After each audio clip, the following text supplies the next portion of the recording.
Recording in Om Shanti. सभी relax होकर बैठे और स्वागत है आपका आज की चर्चा में। क्या आपने कभी सोचा है कि हम इस दुनिया में रहते हुए भी अंदर से खाली क्यों महसूस करते हैं? सब कुछ होते हुए भी शांति क्यों नहीं मिलती? क्यों छोटी सी बात हमें तोड़ देती है?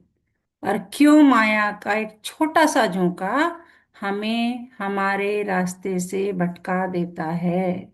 तो आज की यह चर्चा आपकी जिंदगी बदल सकती है, क्योंकि यह चर्चा एक ऐसे इंसिडेंट की है, एक ऐसे सिचुएशन की है जो इस दुनिया में रहते हुए भी कमल के फूल की तरह कैसे जिए उसके बारे में बताता है।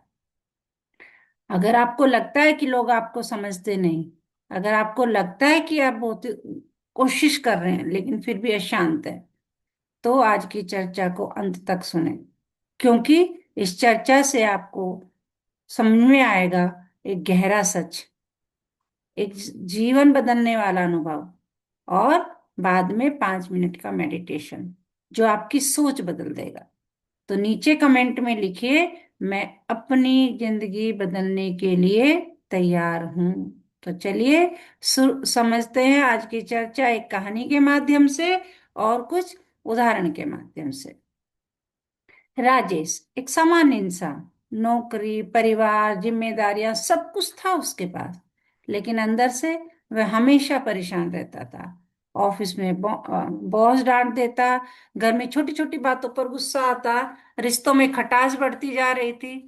एक दिन उसने सोचा, मेरी जिंदगी में शांति क्यों नहीं है?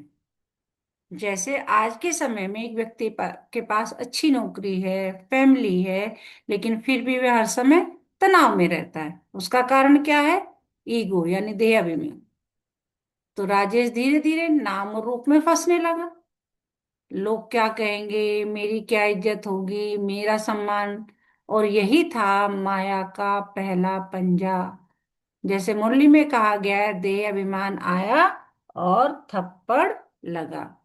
जैसे एक शिक्षक बहुत अच्छे पढ़ाते हैं, लेकिन अगर कोई उनकी आलोचना कर दे तो उन्हें गुस्सा आ जाता है, क्योंकि अंदर देह अभिमान है। फिर आया एक नया टर्निंग पॉइंट। एक दिन राजेश की मुलाकात एक बुजुर्ग से हुई। उन्होंने सिर्फ एक बात कही। उसने अपनी बात डिस्कस करी कि मैं बहुत अशांत हूँ, पता नहीं क्यों छोटी छोटी बातों पे गुस्सा आ जाता है। तो उन्होंने कहा कि बेटा, कमल का फूल बनना सीखो। उसको लगा ये क्या बात है, कमल का फूल बनना मतलब? राजेश ने पूछा, वो कैसे? तो उन्होंने समझाया कि जैसे कमल पानी में रहता है लेकिन पानी उसे छू नहीं पाता, उसी तरह हमें दुनिया में रहना है लेकिन दुनिया हमें छू न पाए। ऑफिस में काम करो, लेकिन काम का तनाव अपने मन में मत लाओ। रिश्तों में रहो, लेकिन आसक्ति में मत फंसो। अब उसे बात समझ में आ गई, तो राजेश ने धीरे धीरे अभ्यास शुरू किया। हर सुबह रोज 10 मिनट बैठ के शांति में बैठना, पॉजिटिव सोचना, हर काम में अपने आप को आत्मा की भावना रखना, अपने आप को आत्मा समझना, हर व्यक्ति को आत्मा समझना, और ये समझना कि मैं कौन हूँ, मैं क्या करने आया हूँ, मेरा पिता कौन है, उस पर चिंतन मनन करना। तो धीरे धीरे धीरे धीरे उसका क्या प्रभाव हुआ? गुस्सा कम हुआ, शांति बढ़ी, रिश्ते सुधरने लगे। जैसे एक माँ पहले बच्चों पर चिल्लाती थी, अब वह शांत रहकर समझाती है। क्या परिणाम हुआ उससे? घर का माहौल बदल गया। फिर क्या हुआ? कुछ दिनों बाद उसने प्रैक्टिस की राजेश ने, लेकिन कुछ दिनों के बाद क्या हुआ? राजेश को फिर गुस्सा आया और वो फिर से परेशान हो गए। फिर उसे समझ में आया कि माया धीरे धीरे नहीं आती, अचानक हमला करती है। सिचुएशन ऐसी आ जाएगी, हम कोशिश करते हैं, हम शांत हैं, लेकिन वो अचानक हमला करती है और हमें गिरा देती है। जैसे मुरली में कहा गया, माया चूहे की तरह है, पता भी नहीं चलता और खून निकाल देता है। जैसे चूहा जो है काट के जब चला जाता है, तब पता चलता है जब खून देखते हैं तो। जैसे एक छोटी सी बहस, एक गलत शब्द और पूरा रिश्ता जो है वो टूट जाता है। तो राजेश ने समझा कि हाँ, बात तो सही है।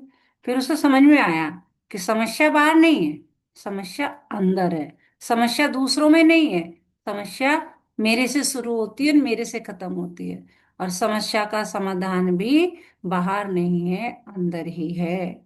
तो दुनिया के हर इंसान के लिए यही एक जो है संदेश है कि शांति बाहर नहीं मिलेगी, शांति अंदर पैदा करनी पड़ती है, क्योंकि वो आत्मा का मूल गुण है।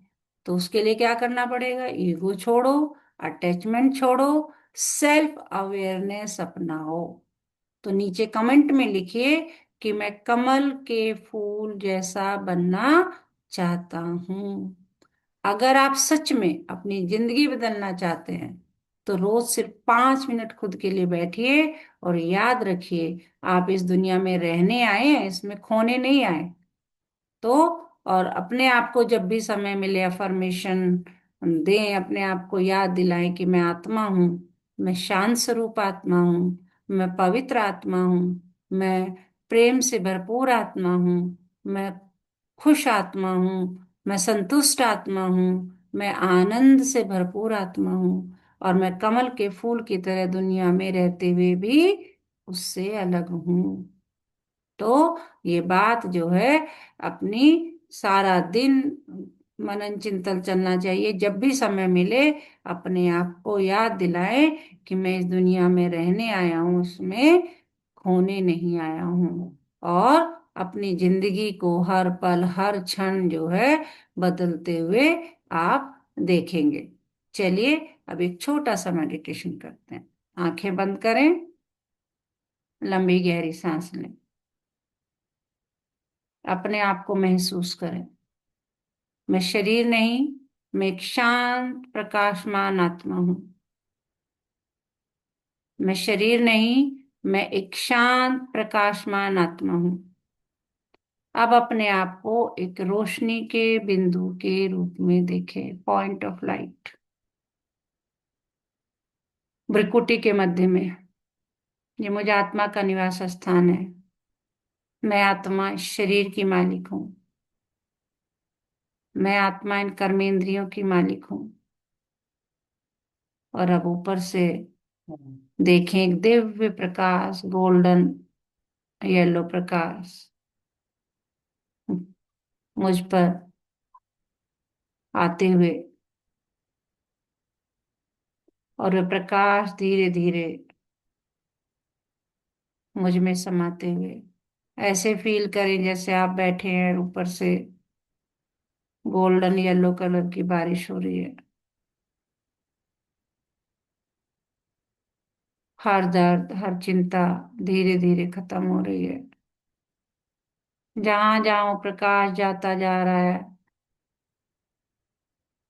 शरीर का एक एक अंग शांत होता जा रहा है। सिर से लेके माथे तक, आंखों तक, गाल तक, गर्दन तक, छाती में, दोनों हाथों में, पेट में, पैरों में, सब एकदम रिलैक्स हो गए। और मैं बहुत शांत फील कर रही हूँ। मैं शक्तिशाली हूँ, मैं सुरक्षित हूँ। और धीरे धीरे प्रकाश पूरे कमरे में फैलते हुए, जहां हम बैठे हैं, देखें किरणों को फैलते हुए धीरे धीरे आपके शहर में, आपके प्रदेश में, आपके देश में, पूरे विश्व में। देखें पूरे ग्लोब को गोल्डन येलो कलर में नहाए हुए। पूरा विश्व एकदम शांत, शांति की किरणें पूरे ग्लोब को शांत कर रही है। हर आत्मा को शांति का अनुभव हो रहा है।